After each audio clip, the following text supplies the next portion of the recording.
Kakalapag.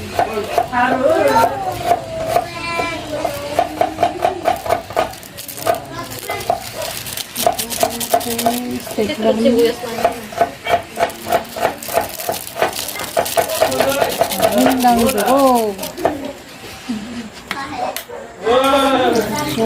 Soy.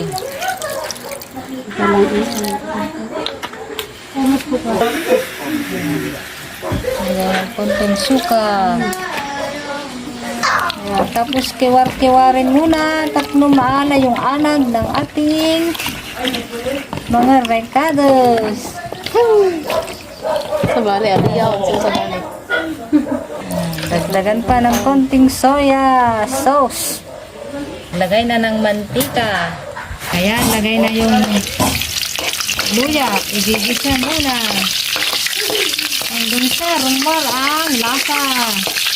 Ayan, lagay na ang bawang.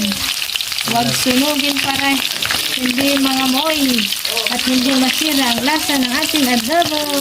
Ayan.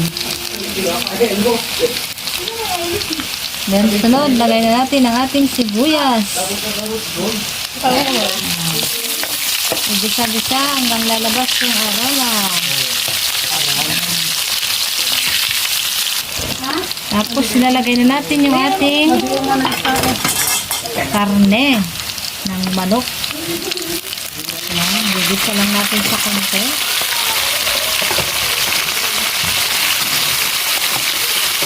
Native na manok, mas masarap, mas malasa.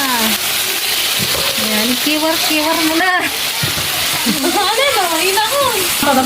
Sige, kiwar-kiwar mo na hanggang sa makiwar amin.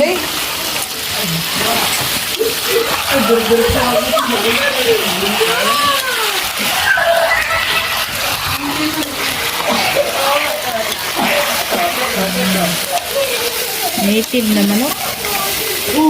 Lutong Ilocano. Ayan.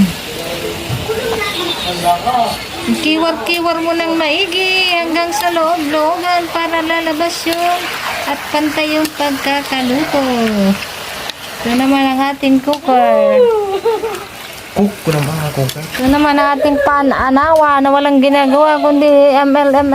Pasali-sali ah. Pasali-sali dito. Wala namang naitutulong.